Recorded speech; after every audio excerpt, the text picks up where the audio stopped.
Olá pessoal, sejam todos bem-vindos aí para mais um vídeo do canal Opina Rubro Negro, trazendo para vocês mais informações do Flamengo aí.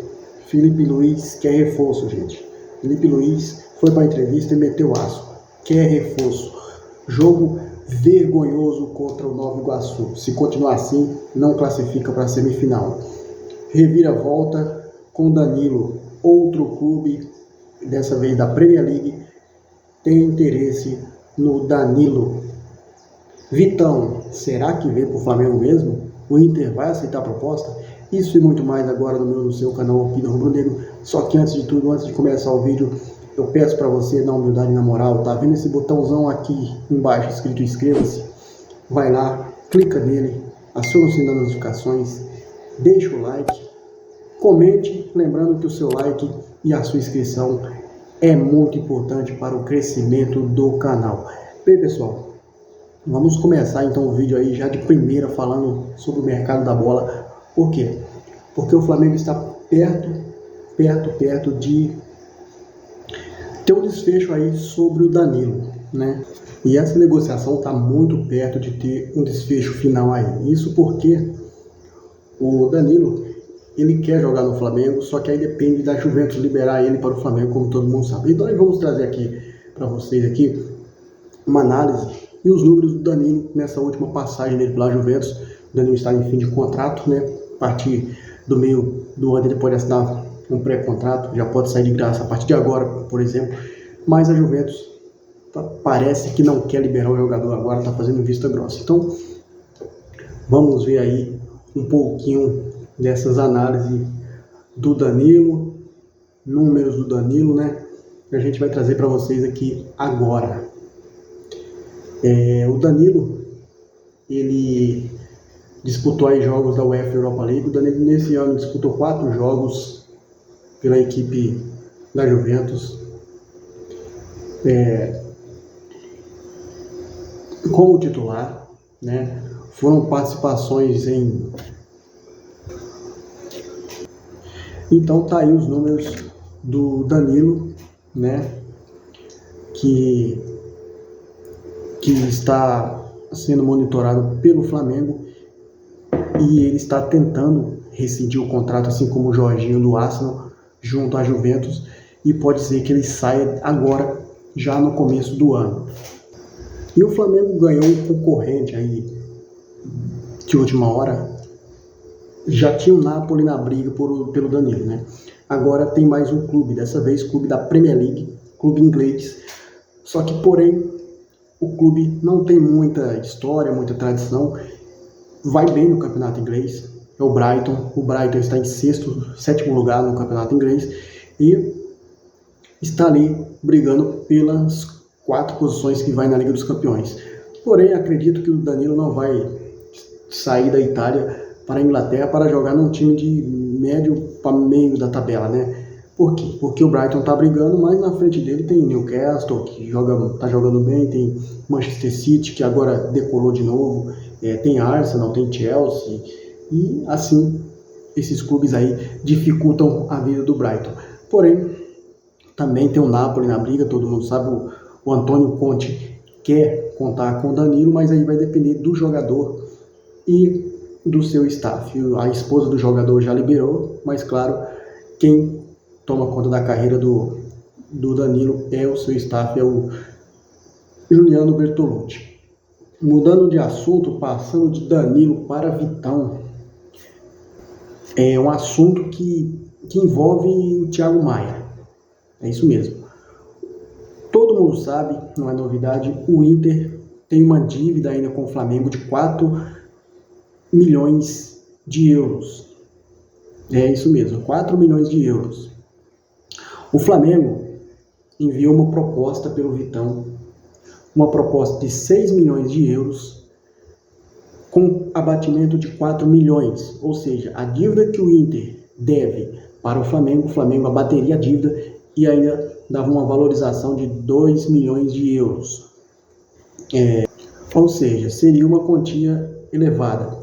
O Inter passaria a não dever mais o Flamengo recolheria a dívida, abatia a dívida, trazia o jogador e ainda dava um bônus de 2 milhões para o Inter, 2 milhões de euros, que vai dar equivalente aí a uns 5, quase 6 milhões de reais a mais, né?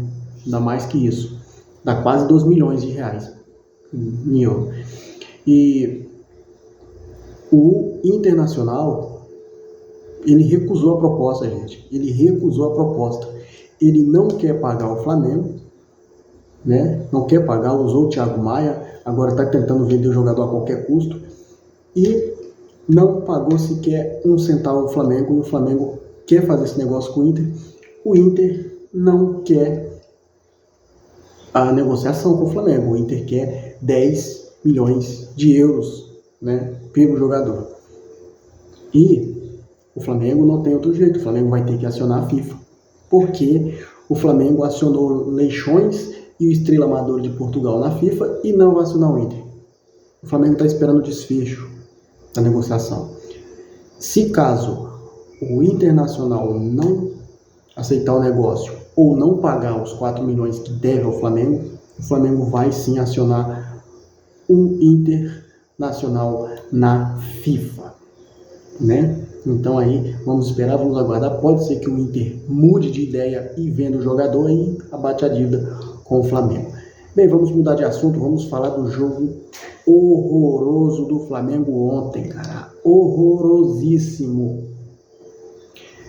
O Flamengo ontem jogou pela terceira rodada do Campeonato Carioca contra o fortíssimo Nova Iguaçu. Fortíssimo Nova Iguaçu, a melhor base do Brasil contra um dos times gigantes pequenos do interior do Rio. O Flamengo já tinha perdido, empatado com o Madureira, já tinha perdido para o Boa Vista e ontem fez a proeza de perder mais um jogo, dessa vez para o Nova Iguaçu. O jogo foi no Castelão, no Maranhão, né, no estádio do Sampaio Corrêa, e o Flamengo saiu perdendo lá no Nova Iguaçu, saiu perdendo de 1-0, empatou com o Thiaguinho e tomou o gol de pênalti no finalzinho do jogo, um pênalti que, sinceramente, eu não estou aqui falando, defendendo só porque eu torço pelo Flamengo. Cara, o Flamengo fez um jogo horroroso, merecia até perder, mas pô, um pênalti daquele marcado daquele jeito, o braço no chão, né? O cara deslizou, mas o braço está colado no chão, gente. Não tem cabimento isso, mas isso não apaga a terrível derrota do Flamengo para o gigante Nova Iguaçu, gigante do Rio, da cidade do Rio, né? Do interior do Rio. E com isso, o Flamengo está se complicando cada vez mais na tabela do Campeonato Carioca. Isso porque o Flamengo é o vice-lanterna hoje. O Flamengo só está à frente do Bangu, que não ganhou de ninguém ainda.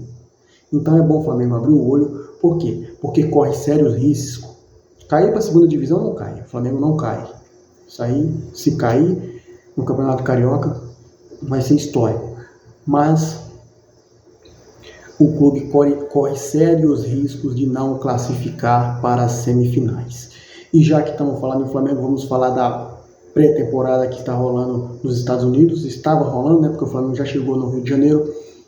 E o Flamengo ontem fez um jogo contra o São Paulo. E para quem inspirou aquele jogo amistoso, não teve nada de jogo amistoso, gente. Teve entrada forte, teve jogador, o Luciano saiu com o cabelo sangrando. O jogo foi pegado mesmo. Primeiro tempo, o Flamengo jogou bem, controlou o jogo. São Paulo jogou muito bem. O Caleri cabeceou uma bola que o Rossi foi buscar no ângulo, lembrando aquele Rossi do Boca Júnior. O Wesley perdeu um gol. E o Flamengo finalizou bem no primeiro tempo. Porém, o Alcaraz, que foi escalado ali numa posição até que não é a dele, eu vou aqui passar o pano para o Alcaraz, que ele jogou de centroavante. Todo mundo esperava na pré-escalação, na pré-lista, estava o Gonzalo Plata como atacante. O Felipe Luiz colocou o Alcaraz ali para quebrar um galho, né, gente? E a torcida tá metendo aço, descendo a lenha no Alcaraz. Como é que pode o Alcaraz ser a maior contratação da história do Flamengo, um jogador tão ruim, né, não sei o que. Cara, vamos ter paciência, o jogador é jovem, jogou poucos jogos, ele pode contribuir. A gente lembra muito Eu vou colocar 2 exemplos aqui. O Arrascaeta, quando chegou no Flamengo, poucos torcedores apoiaram o Arrascaeta nas primeiras partidas. Não sei se vocês lembram disso. O Eric Pulgar, que hoje é titular absoluto, ele também foi criticado, ele foi do inferno ao céu agora. Agora ele está no céu, jogando muito bem. Mas antes foi criticado muito pela torcida. O Ayrton Lucas começou muito mal no começo, depois decolou, agora está péssimo de novo. O Ayrton Lucas entrou no segundo tempo ontem, péssimo, muito péssimo.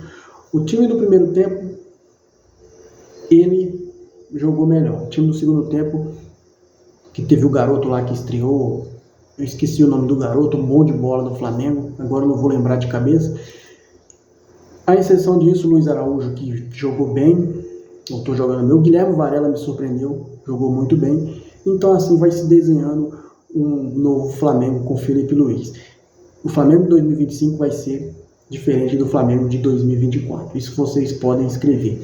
E em meio a tudo isso, o Filipinho foi lá na entrevista, na sua coletiva, e como sempre, o técnico educado que ele é, ele foi perguntado sobre reforços, né?